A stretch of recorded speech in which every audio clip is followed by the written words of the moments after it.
Senhor, te louvamos, te damos graças, ó Pai. Te agradecemos por esta manhã linda, maravilhosa que o Senhor nos concedeu.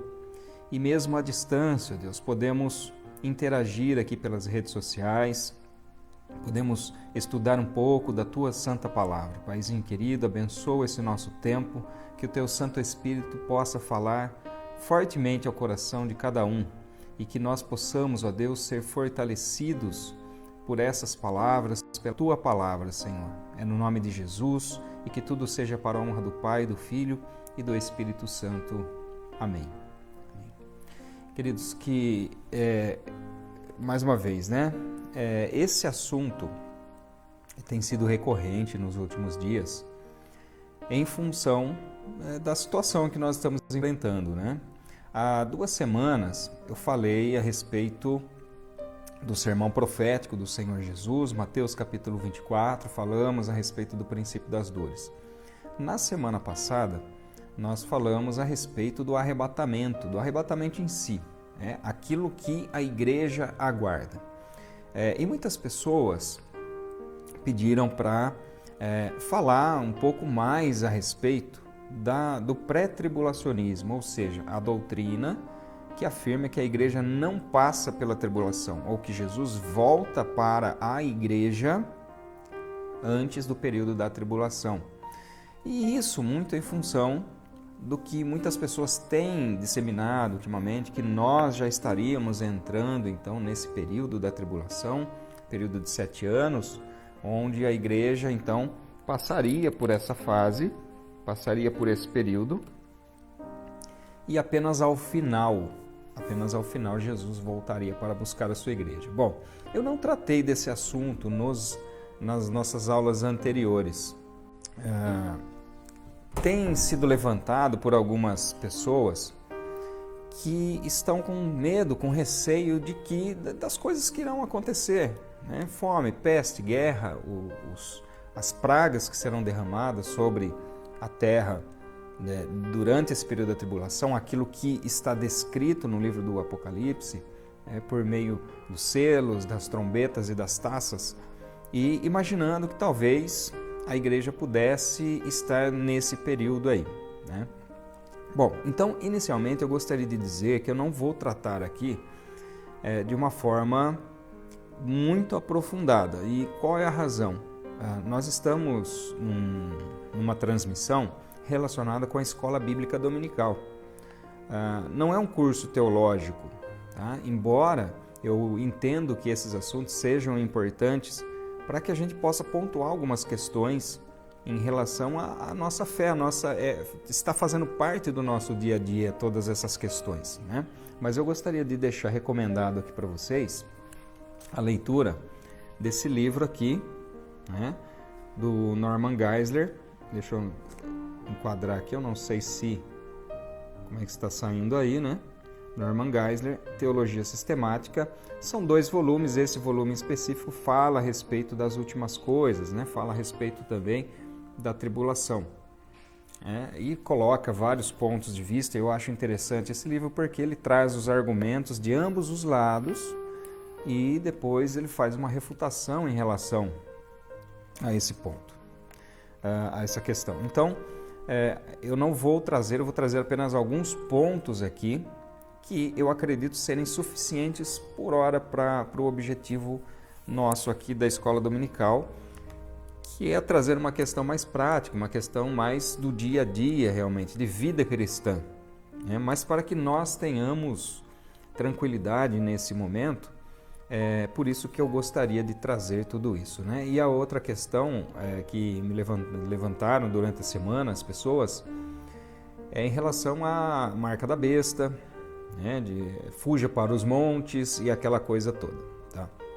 Então vamos lá, por partes. Eu gostaria de fazer a leitura inicial de um texto aqui que está em 1 Tessalonicenses, primeira carta aos Tessalonicenses, no capítulo 4, versos 16 a 17, que diz o seguinte: Porque o Senhor mesmo, dada a sua palavra de ordem, ouvida a voz do arcanjo e ressoada a trombeta de Deus, descerá dos céus, e os mortos em Cristo ressuscitarão primeiro. Depois nós, os vivos, os que ficarmos, seremos arrebatados juntamente com eles entre nuvens para o encontro com o Senhor nos ares, e assim estaremos para sempre com o Senhor.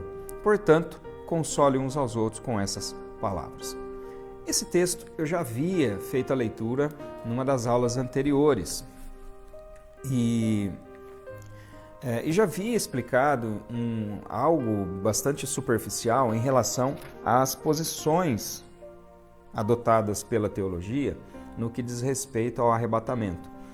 Em relação à interpretação bíblica, em interpretação do Apocalipse, principalmente, nós temos basicamente duas principais doutrinas. Na verdade, existem várias outras, mas eu vou tratar apenas dessas duas principais. Uma que é chamada preterismo e uma que é chamada futurismo. Em relação a essa doutrina, o preterismo, que está relacionado ao passado, ele está dizendo o quê? Está dizendo que os eventos relacionados ao Apocalipse, os eventos relacionados ao sermão profético de Jesus já aconteceu, já está no passado. Quando a destruição do templo no primeiro século, então se dá ali o cumprimento daquilo que Jesus disse no seu sermão profético. E o futurismo, o contrário, diz respeito às coisas que virão ainda, tá? Em relação àquilo que Jesus havia profetizado, mas também aquilo que João havia escrito no seu livro, no Apocalipse também. Então, basicamente, essas duas questões aí. O sermão profético do Senhor Jesus, que está lá no capítulo 24 de Mateus e capítulo 21 de Lucas, se você não acompanhou as aulas anteriores, eu recomendo que você assista, né? Os vídeos eles estão no meu canal do YouTube, estão disponibilizados lá também, todas as aulas da Escola Bíblica Dominical estou disponibilizando lá, para que todos possam acompanhar também, aqueles que não puderem acompanhar ao vivo. E às vezes a gente tem algum problema de transmissão, enfim, né? Então, em resumo, nós, só para a gente pegar o fio da meada, né, trazer a base para aquilo que nós vamos falar hoje, Jesus fala a respeito, dá o seu sermão profético no Monte das Oliveiras, e fala a respeito dessas coisas que viriam, que antecederiam o fim, aquilo que ele chama princípio das dores. Né? E explicamos o significado disso, de princípio das dores. Explicamos que o princípio das dores está relacionado com que antecederão a sua vinda, antecederão a manifestação do iníquo, a manifestação do anticristo. O anticristo é um líder mundial que subirá no cenário político e se colocará como uma solução para os problemas enfrentados pela humanidade. Então nós percebemos, e quando nós vamos fazer esse link, essa análise com aquilo que está acontecendo atualmente no mundo todo, percebemos a necessidade nós percebemos não, né? O mundo perceberá a necessidade de uma união cada vez maior, de alguém que terá a solução para os problemas enfrentados pela humanidade. E o anticristo aparecerá como esta solução, essa aparente solução. E é interessante que uma das figuras relacionadas ao anticristo em Apocalipse, no capítulo 7, verso 2, vou até abrir aqui para ver se é isso mesmo, é de alguém que vem num cavalo branco, e que alguns confundem até com o Senhor Jesus. Esse cavaleiro, né, esse branco, que aliás não é 7, deixa eu ver aqui.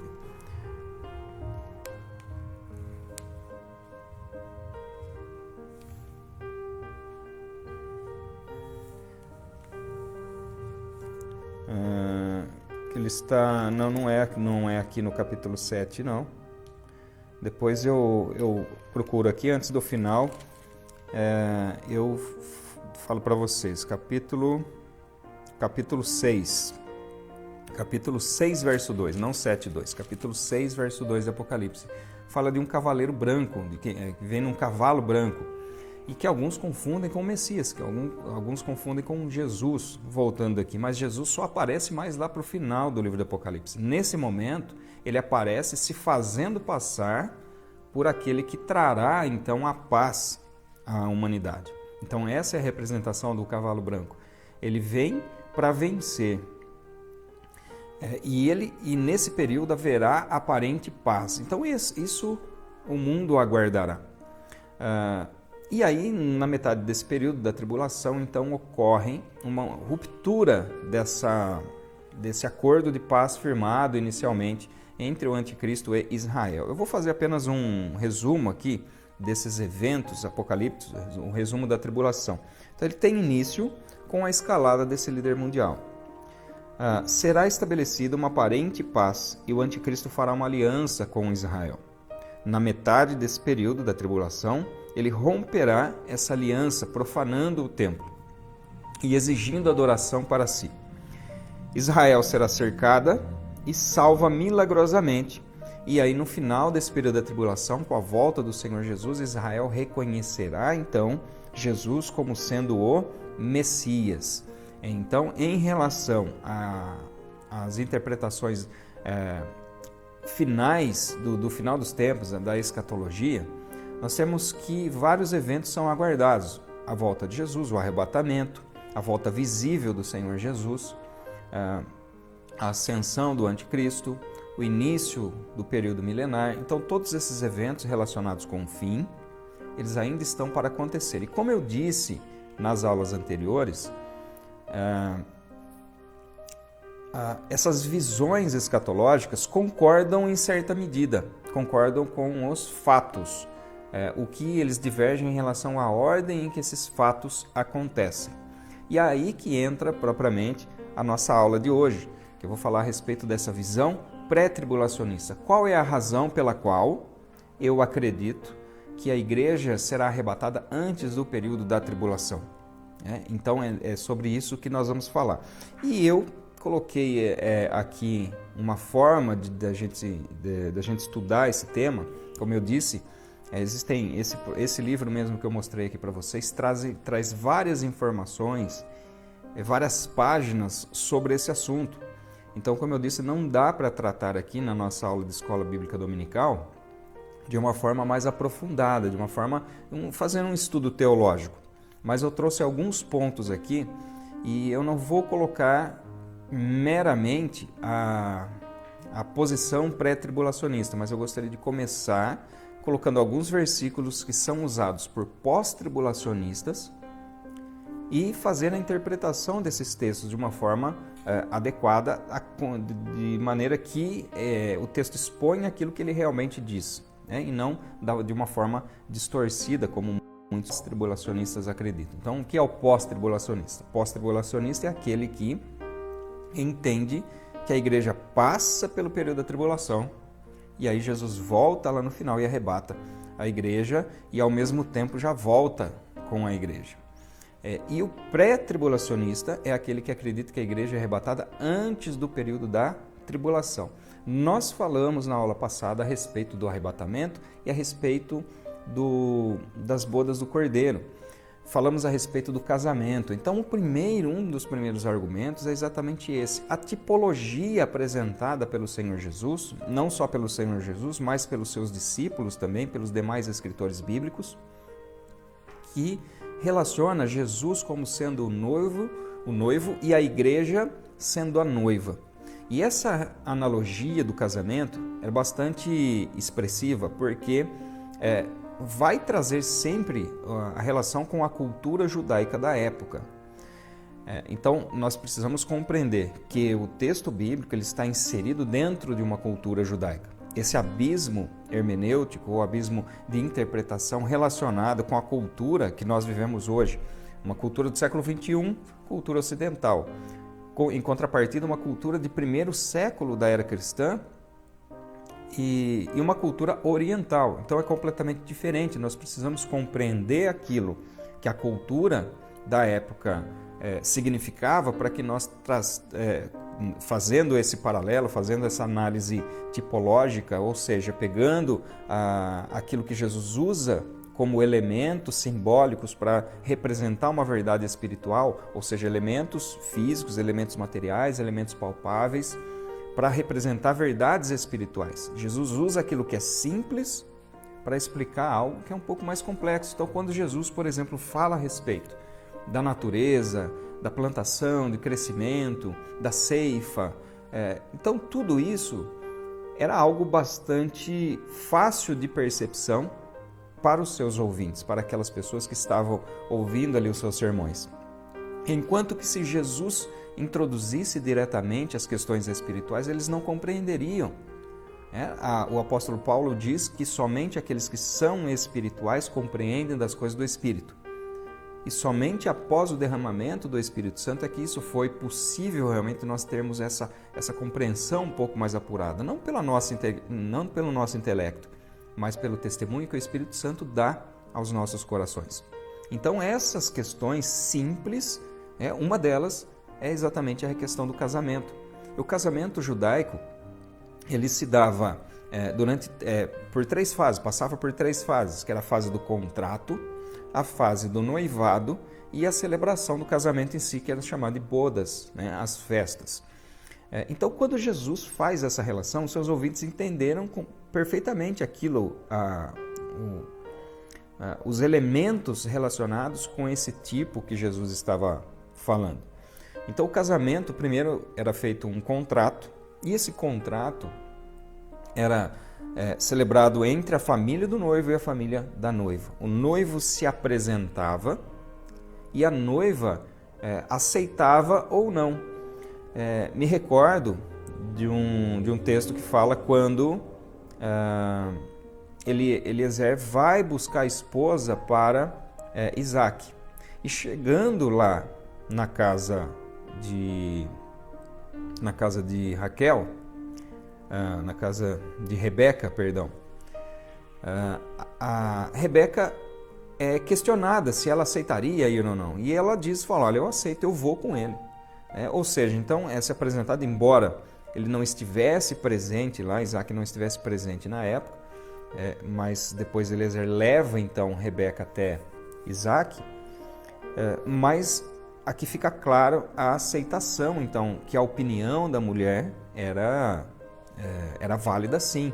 Muitas pessoas falam não, que era casamento por conveniência e não tinha voz, mas tinha sim, ela tinha, dentro do judaísmo principalmente, a mulher sempre teve uma voz ativa nesse sentido, direito a uma opinião em relação ao assunto. É claro que eu acredito que existam situações diferentes, mas ok, não faz parte da essência da cultura. Então o que eu quero dizer com isso é o seguinte, e isso para que nós relacionemos essa nossa união com Cristo, então, sendo a igreja, sendo a noiva de Cristo e relacionando com esse evento do arrebatamento. Então perceba que a primeira etapa é essa.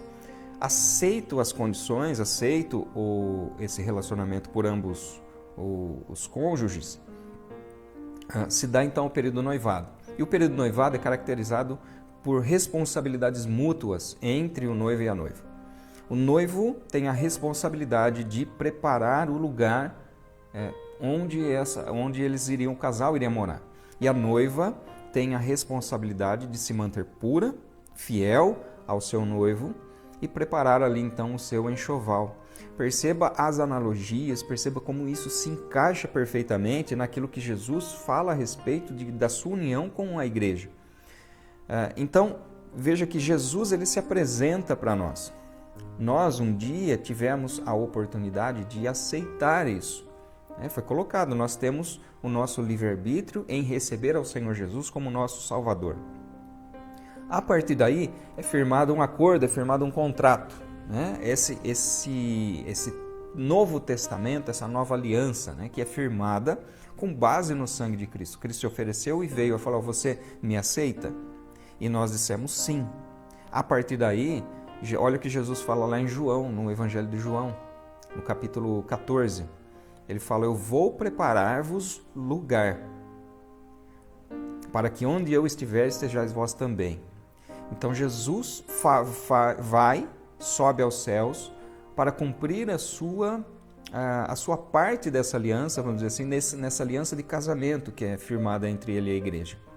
Enquanto isso, a igreja tem a obrigação de se manter pura, de se manter fiel e preparar o seu enxoval, relacionando aqui com as obras que nós praticamos, que vão redundar em galardões para a vida eterna. Nós não somos salvos, já que isso eu gostaria de deixar bastante claro, nós não somos salvos pelas nossas obras. Nós nos dedicamos às boas obras porque somos salvos, como consequência disso. Não como causa, mas como consequência disso. E aí nós aguardamos então a terceira fase desse casamento, que é o nosso reencontro com o Senhor Jesus. E dentro do costume judaico, como isso se dava? E aí nós já vamos analisar essa questão mais especificamente dentro dos textos que eu separei aqui.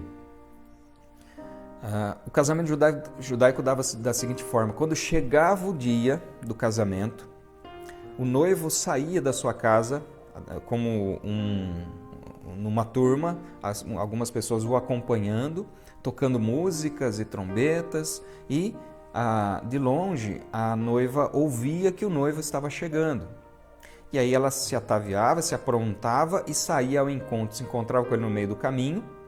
E aí o noivo pegava a noiva e levava então para o lugar que ele havia antes preparado.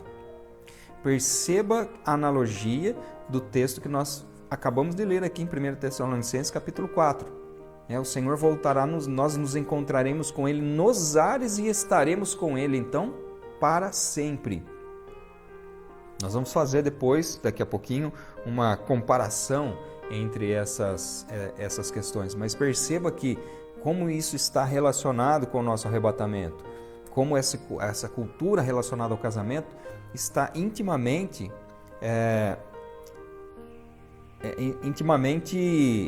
entranhada, né, na cultura judaica, naquilo que Jesus quis expor a esse respeito da nossa união com Ele. Então, nesse momento, Ele volta, nós nos encontramos com Ele, Ele nos leva para os ares, para aquilo que se chama de bodas do Cordeiro, que está descrito no final lá do livro do Apocalipse também.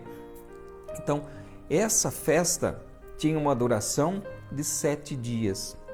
Perceba mais uma vez a analogia aqui relacionada com essa questão. Então, 7 dias de festa. Durava 7 dias a festa do casamento.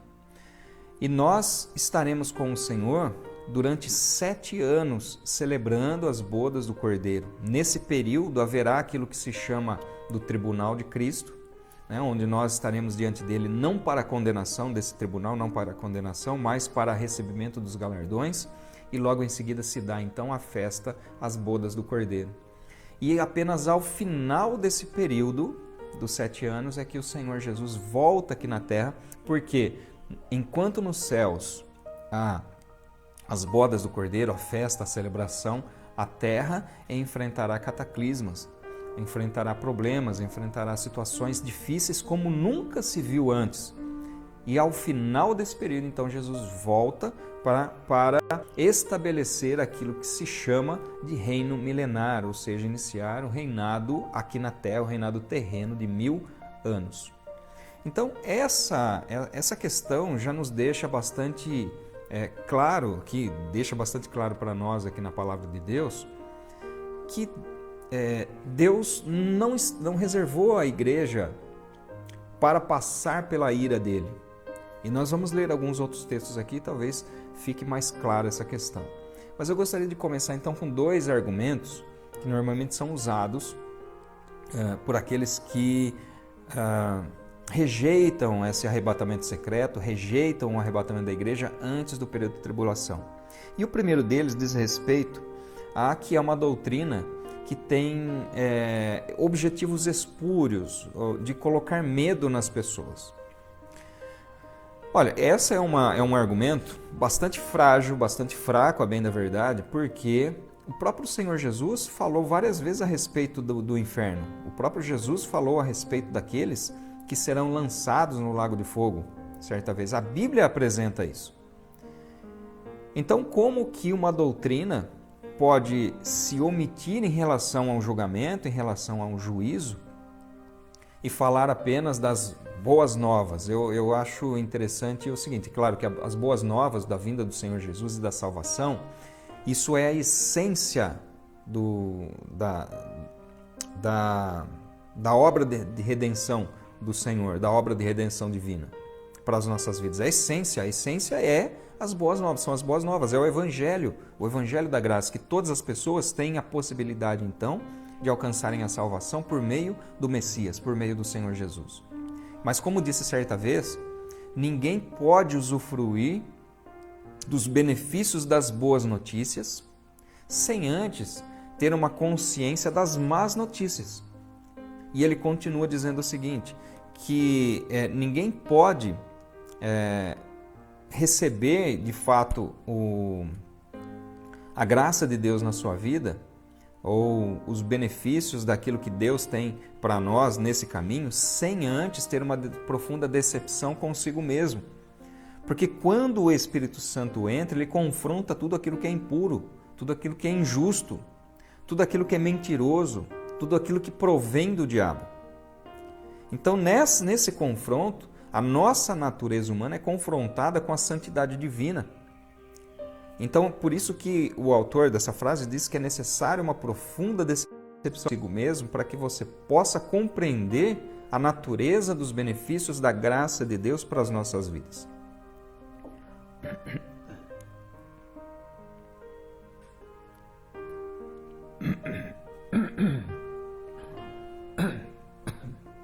Eu já peguei. Perdão, amados. Então, perceba que a própria palavra de Deus nos diz que nós devemos considerar a misericórdia de Deus, os benefícios da graça de Deus, sim, mas nós devemos considerar também a severidade de Deus, porquanto isso faz parte da própria justiça divina. A justiça é algo intrínseco, a justiça perfeita é algo intrínseco à natureza divina. E essa justiça é uma justiça que retribui conforme as obras de cada um, conforme aquilo que cada um escolheu. Então, não que Deus tenha prazer em derramar a sua ira sobre o mundo, mas desde quando Deus vem anunciando isso através de seus profetas? Perceba quantos milênios já nós temos essa mensagem, que o mundo então caminhará para um julgamento dos ímpios, daqueles que se opõem a Deus, daqueles que rejeitam exatamente essa revelação divina, a graça de Deus. E a graça de Deus é derramada sobre a terra desde os tempos do Antigo Testamento. Nós vivemos sim no período da graça agora, com a graça derramada, com o Espírito Santo derramado no mundo, mas perceba que a graça de Deus e a bondade de Deus e o amor de Deus é presente desde lá do passado. Não é específico ao povo de Israel. Quando Deus chama Abraão, ele diz: em ti serão benditas todas as nações da terra. Então o objetivo de Deus em reunir todas as nações, ter para si todos os povos, ele existe desde a antiguidade, desde a criação do mundo. Esse foi o propósito de Deus. Mas o homem, com seu coração duro, tem se afastado dos caminhos divinos. Então, nós percebemos aqui um outro exemplo que podemos citar aqui, que me vem à mente agora, é o caso de Jonas. Quando Jonas é enviado à cidade de Nínive. E quem eram os habitantes da cidade de Nínive? Eram pagãos, eram pessoas idólatras, eram pessoas que faziam sacrifícios a deuses estranhos. E num determinado momento Deus tem misericórdia daquele povo e envia Jonas lá para falar.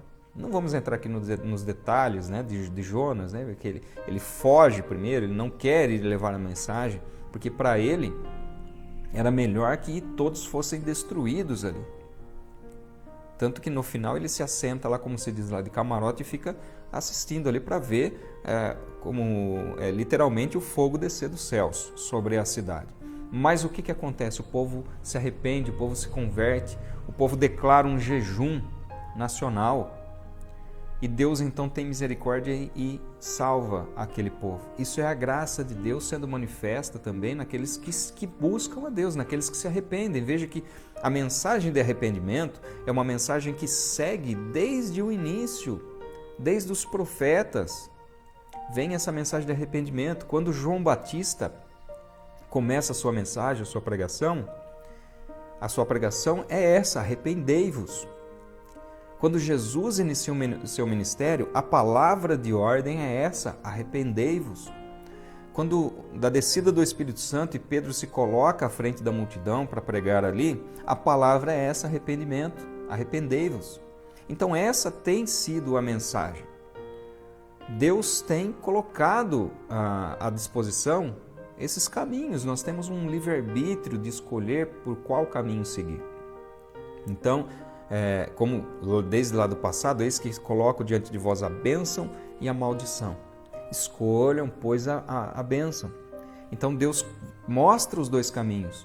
Então não há que se falar que esse derramamento da ira de Deus está relacionado com algo que vem dele próprio, ou seja, como se Deus se irasse de uma forma e ficasse muito bravo, então e derramasse a sua ira e tivesse prazer nisso. Não, mas isso é uma consequência dos atos dos homens. É a questão da justiça. Vou colocar uma questão bastante simples aqui para vocês. Imagine uma situação que você tem um filho e esse filho está um pouco desobediente em relação a algumas situações.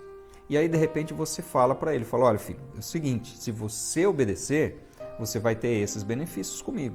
Agora, se você desobedecer, você vai ficar de castigo, você vai ficar trancado no quarto, não vai jogar videogame, não vai sair com seus amiguinhos e por aí vai. Quando ele desobedece, seria injusto a aplicação daquela pena que havia sido colocada como condição para a desobediência? E o pai tem prazer em castigar o filho, em deixar o filho sem se divertir? Nenhum pai tem prazer nisso. É claro que nós temos algumas questões muitas vezes patológicas de abusos, enfim, mas não é essa a questão. Estou falando em situações normais. Então perceba que o próprio homem tem uma consciência em relação a uma justiça retributiva, justiça de retribuição, conforme aquilo que o filho faz. Olha, será que Deus não tem um padrão de justiça muito mais elevado, muito maior do que o nosso padrão de justiça? Então é isso que nós precisamos analisar em relação a esse tempo. Então esse tempo virá, não há como parar esse tempo.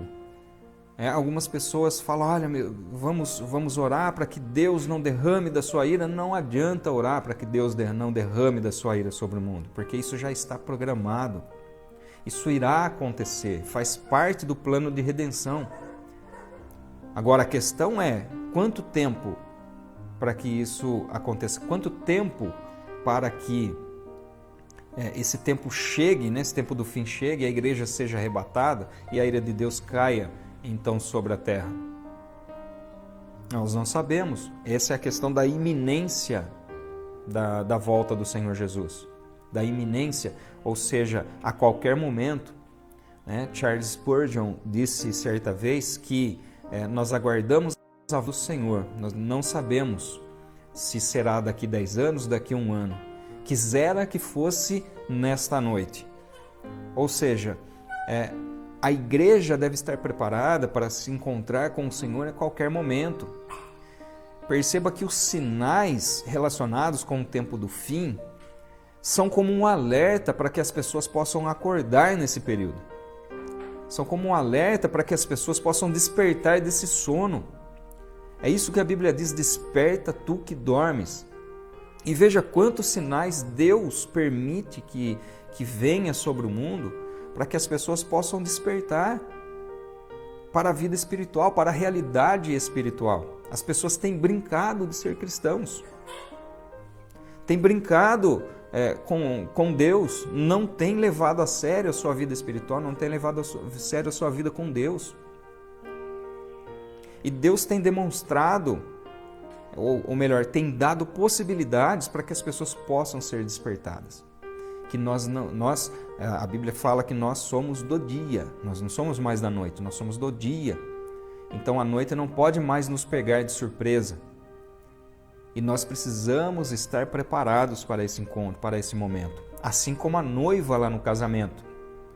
A partir do momento que ela percebe os sinais ali que o noivo virá, ela já prepara o seu enxoval.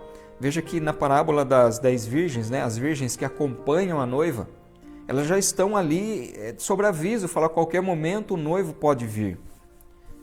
Então nós devemos estar preparados para esse momento, para esse encontro. Um segundo ponto, um segundo argumento contra o arrebatamento da igreja é que isso é uma doutrina tardia, porque ela é desenvolvida com base naquilo que se chama na teologia de dispensacionalismo. E isso ele é sistematizado a partir do século XIX apenas, ou seja, faz poucos séculos em comparação aos séculos dos tempos de Cristo. E aí, então, ele falou, olha, surgiu agora isso. Mas eu sempre digo o seguinte, né, que a veracidade de uma afirmativa, de uma assertiva, não está relacionada com a sua antiguidade, mas está relacionada com a sua conformação com a fonte. E qual é a nossa fonte? A nossa fonte é a palavra de Deus. Então não importa quando algo é sistematizado. A Bíblia, como nós encontramos hoje, né, 66 livros que nós temos aqui, ela foi compilada apenas entre os séculos 4 e 5. Agora isso significa que no primeiro e segundo século ela não valia nada, a palavra de Deus não valia nada? Então a veracidade de uma afirmação não está relacionada com a sua antiguidade ou por ser recente, mas a sua conformação com aquilo que é estabelecido como padrão. E o padrão é a palavra de Deus, aquilo que é estabelecido. Então não importa se surgiu no século XII, século XV, século XVIII, século XXI. Importa que a sua conformação, importa que ela esteja em conformação, em conformidade com aquilo que a Bíblia apresenta. Essa é a questão. 1 Tessalonicenses capítulo 5,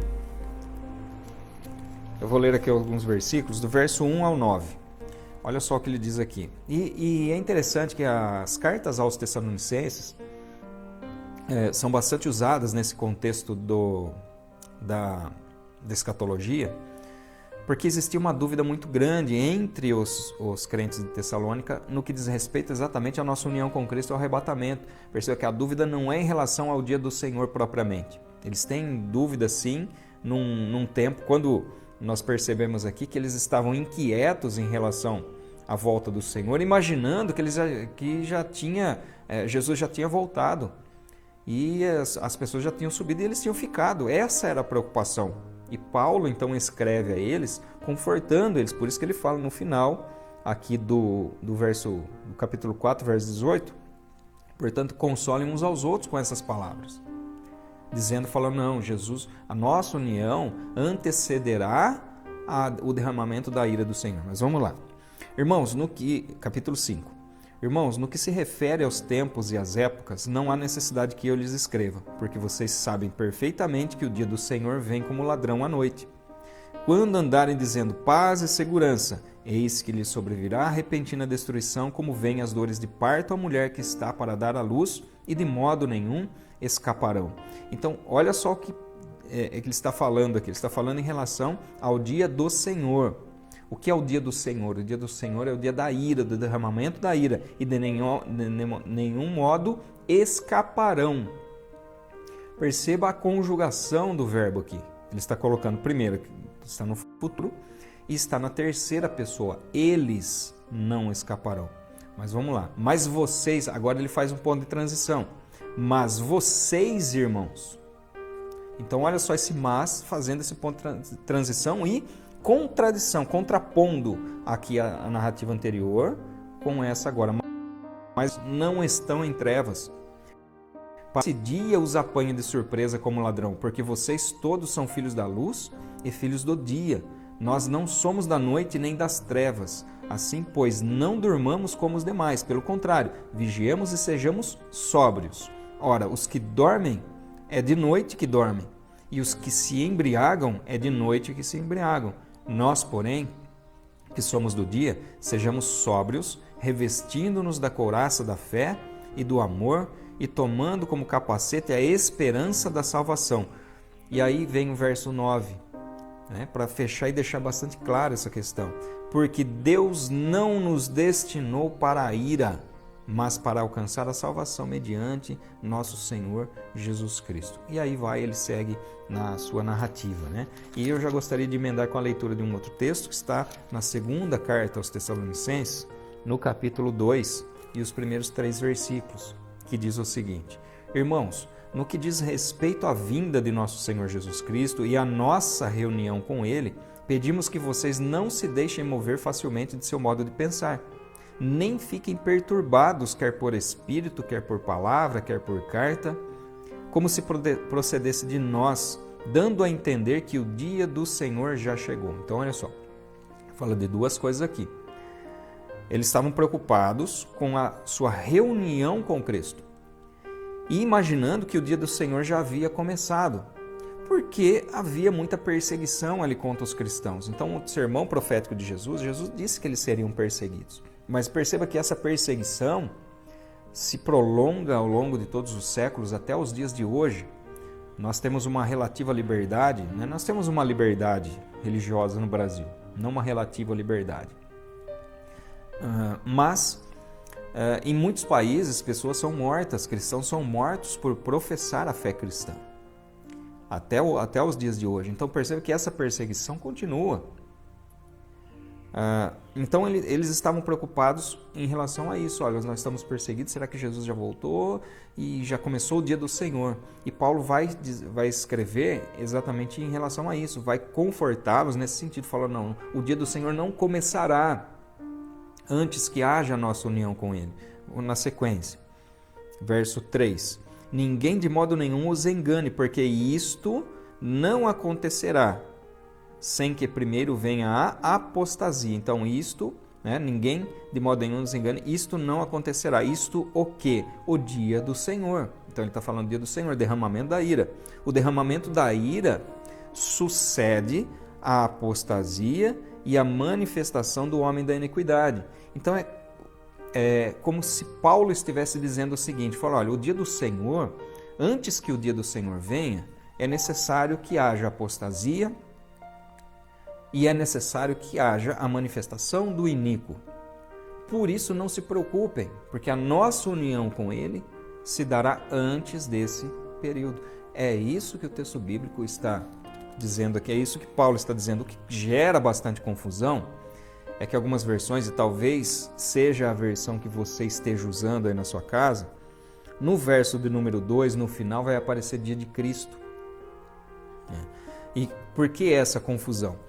Porque os manuscritos nos quais foram traduzidos, os mais antigos, foram descobertos apenas recentemente. E essas traduções, por exemplo, essa que eu estou usando aqui, que é a tradução que nós usamos na Igreja do Evangelho Quadrangular, a Nova Almeida Atualizada, ela já traz essa tradução conforme esses manuscritos mais antigos, ou seja, eles estão mais próximos da sua fonte original, são mais confiáveis. E ele traz a palavra Kyrios, e essa palavra Kyrios é exatamente Senhor. E quando você faz uma comparação entre manuscritos mais recentes, você encontra a palavra Christos, e por isso que algumas traduções traz dia de Cristo. Só que teologicamente isso faz toda a diferença, porque dia de Cristo está relacionado com a nossa união com Ele, e dia do Senhor relacionado ao derramamento de Deus. Pense aqui agora, 1 Coríntios. Primeira carta aos Coríntios, no capítulo 15. E todos esses textos aqui, na verdade, são usados por pós-tribulacionistas para provar. E eu estou usando esses textos para mostrar que, na verdade, esses textos, ao invés de comprovarem que a igreja passa pela tribulação, vai mostrar que nós somos salvos desse momento da ira de Deus. 1 Coríntios capítulo 15, versos 51 e 52, que diz assim: Eis que vou lhes revelar um mistério. Nem todos dormiremos, mas todos seremos transformados. Num momento, num abrir e fechar de olhos, ao ressoar da última trombeta. A trombeta soará, os mortos ressuscitarão incorruptíveis, e nós seremos transformados. Olha só, que ele fala, o argumento aqui é o seguinte, num abrir e fechar de olhos ao ressoar da última trombeta. E aí o que eles vão dizer? Olha, a última trombeta, que é a sétima trombeta, quando a gente olha lá para Apocalipse, ela acontece no final do período da tribulação. Então isso significa que a igreja passa por todo esse período e só lá no final, nessa última trombeta, é que Deus vai buscar a igreja. Só que isso é um problema de interpretação gramático-textual aqui, nesse texto, imaginando que essa seja a mesma trombeta lá de Apocalipse. Nem todas as trombetas citadas na Bíblia se referem a um evento, é apenas uma figura de linguagem utilizada. A trombeta significa o soar do instrumento para ajuntamento. Ele tem duas características principais, a questão da trombeta, né? O ajuntamento para a guerra, o chamamento para a guerra, para a batalha, e o ajuntamento da congregação. Então, quando a corneta tocava, dependendo, a trombeta no caso aqui, né? Ela soava no arraial lá de Israel, por exemplo, dependendo da quantidade de toques e da duração do toque, o povo já sabia o que estava acontecendo, se era para sair para a guerra, se era para juntar ali a congregação, para que Deus falasse alguma coisa por meio do profeta. Então, veja que a trombeta tem várias utilizações, várias utilidades, né? O ressoar da trombeta. E relacionar essa trombeta com a última trombeta do Apocalipse é cometer um grave erro de interpretação dentro do contexto gramático-textual. Então, a gramática textual, a exegese bíblica, ela é afrontada se eu pensar que essa é a mesma trombeta. Então, aqui é o seguinte, a trombeta ela fala de ressoar para ajuntamento. Você já viu, eu não sei se você já foi a algum teatro, por exemplo, e antes de iniciar a peça teatral tem uns toques que são feitos. E é feito um toque, depois 2 toques, depois 3 toques, e aí quando dá os 3 toques, se inicia a peça. Não vai haver mais, porque ali iniciará a peça. Da mesma forma, é o que está dizendo aqui. A última trombeta, ou seja, o último aviso, a Bíblia diz que para que nós devemos buscar enquanto se pode achar, porque haverá um momento em que buscarão, mas não encontrarão. Então é nisso que está relacionada a última trombeta. Após o arrebatamento da igreja, haverá então o juízo. Aqui não haverá outra oportunidade para escapar desse período. Haverá salvação? Sim, a Bíblia nos mostra, mas não vou entrar nessa questão. Está lá em Apocalipse. Que durante o período haverá aqueles que serão martirizados durante a tribulação e serão recebidos no céu também.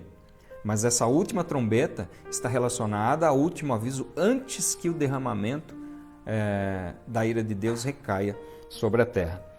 E por último, na verdade eu tenho outros textos aqui para falar, mas por último, dentro dessa linha de textos utilizados por pós-tribulacionistas para provar que, na verdade, quando interpretados de uma maneira correta, nos mostra exatamente o contrário, Mateus capítulo 24. Mateus capítulo 24 e verso número 7.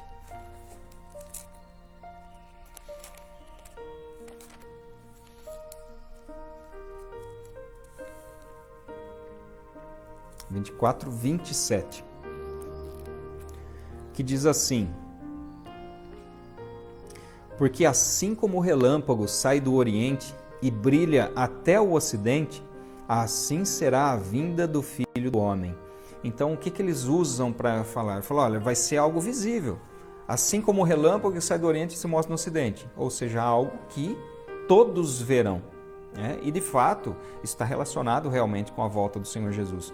Mas perceba que a partir do verso 15 do capítulo 24, Jesus já não está falando mais com a igreja, ele está falando a respeito já do período da tribulação. E é quando ele fala que no verso número 27, perceba que a partir do 29, ele já está falando da sua volta visível para instauração do reino milenar. Então aqui neste momento, Jesus está falando de um período posterior à tribulação. E nesse período, sim, nós também que cremos no arrebatamento pré-tribulacional, nós cremos que Jesus também voltará de uma forma visível. Ele não vem só secretamente, ele vem secretamente para a igreja. Mas ao final do período da tribulação ele volta, todos verão. Nós cremos nisso daqui. Mas a questão é que esse texto se relaciona com o final do período da tribulação. Ele se relaciona com a volta realmente visível de Jesus para julgamento da terra.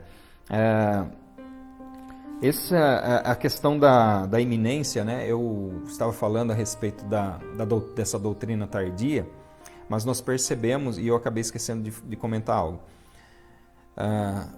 essa iminência da volta de Jesus, ou seja, a espera para qualquer momento Jesus pode voltar, não é algo recente, isso é algo bíblico. Tiago, capítulo 5, verso 8.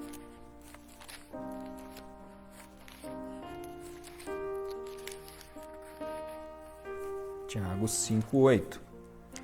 Que diz assim: sejam também vocês pacientes e fortaleçam o seu coração, pois a vinda do Senhor está próxima. Então essa iminência da volta de Jesus era algo que já era acreditado pelas igrejas naquela época. Eles acreditavam que Jesus ia voltar naqueles dias, inclusive.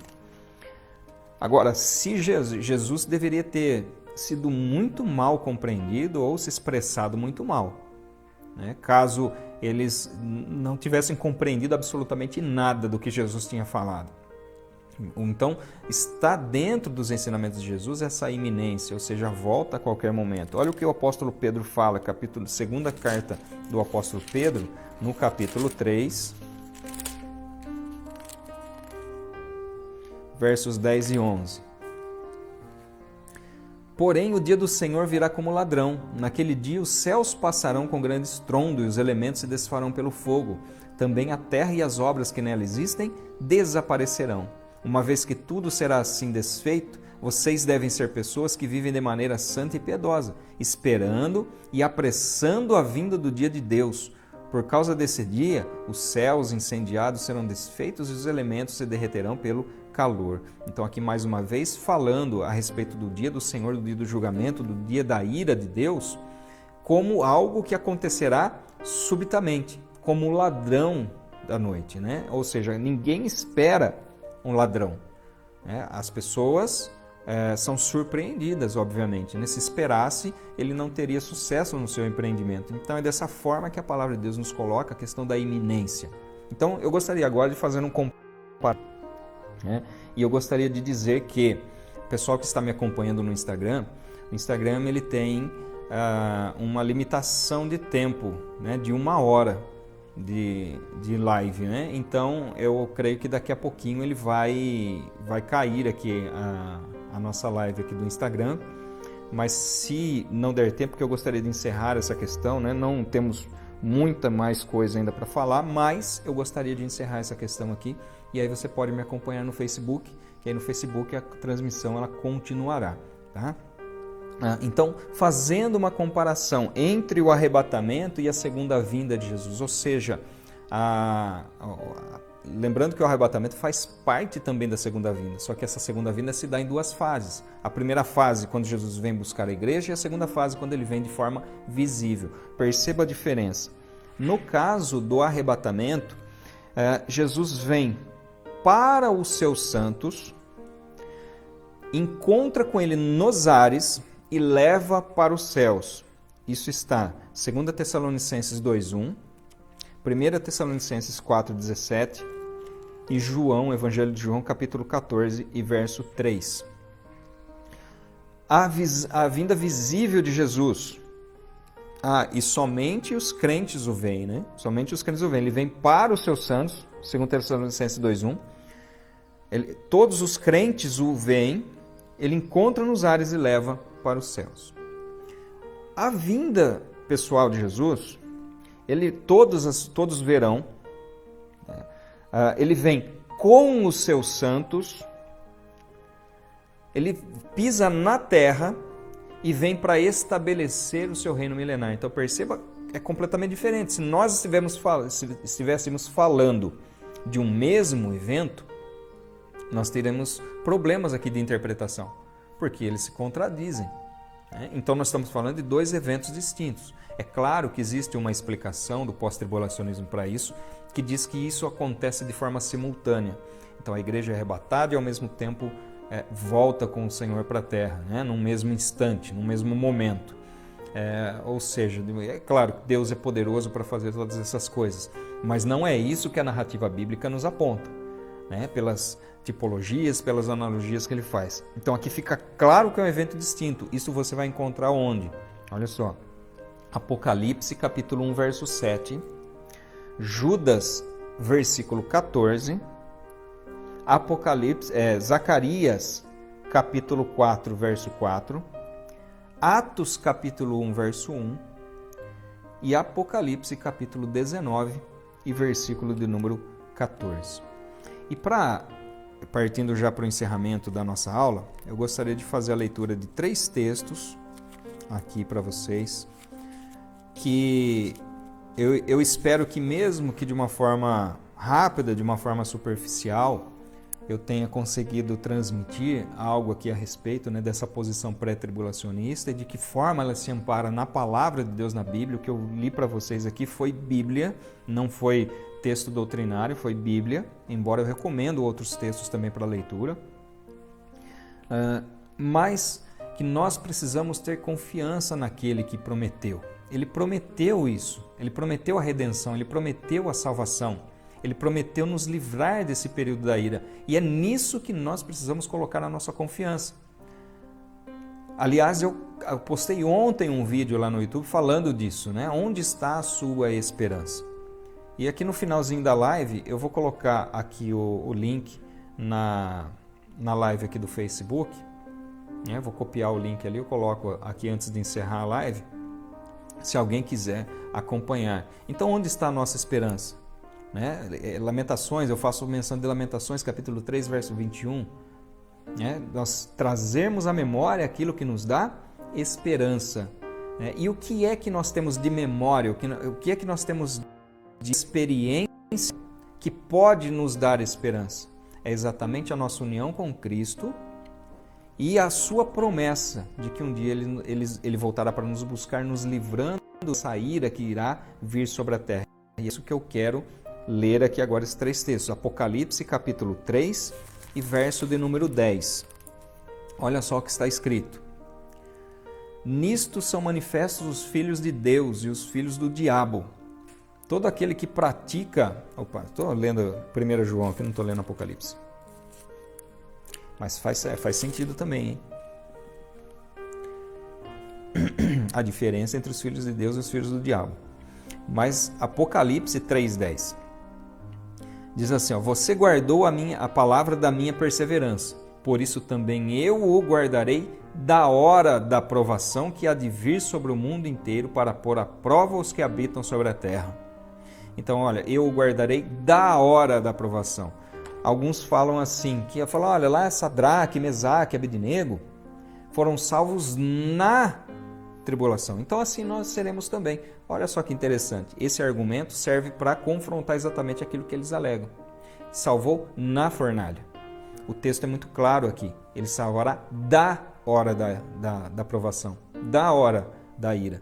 E essa palavrinha da aqui no grego e a palavra na tem diferença. A forma que ela é colocada aqui no texto original faz diferença. Então, aquilo que nós entendemos aqui é que nós seremos livrados daquilo, ou seja, tirados. 1 Tessalonicenses, capítulo 1. 1 Tessalonicenses, capítulo 1. E versículos 9 a 10. Depois eu vou subir esse vídeo para o YouTube e eu vou colocar todos esses versículos ali relacionados também, tá? Então, caso você não tenha conseguido anotar alguns versículos aqui, depois eu vou colocar, vai estar tudo lá. 1 Tessalonicenses, capítulo 1, versos 9 e 10. Porque, no que se refere a nós, as pessoas desses lugares falam sobre como foi a nossa chegada no meio de vocês e como, deixando os vocês se converteram a Deus para servir o Deus vivo e verdadeiro e para aguardar dos céus o seu Filho, a quem ele ressuscitou dentre os mortos, Jesus, que nos livra da ira vindoura. Olha aqui mais uma vez o apóstolo Paulo. Então veja que nós temos o apóstolo João falando lá em Apocalipse, nós temos aqui o apóstolo Paulo também. E o último texto que eu gostaria de ler está na primeira carta do apóstolo João, no capítulo 2. 1 João 2.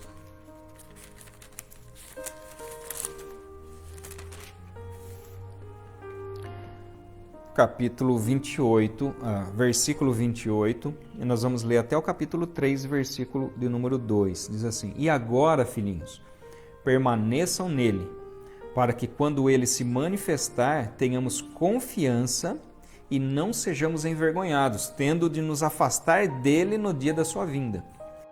Sabem que ele é justo, reconheçam também que todo aquele que pratica a justiça é nascido de Deus.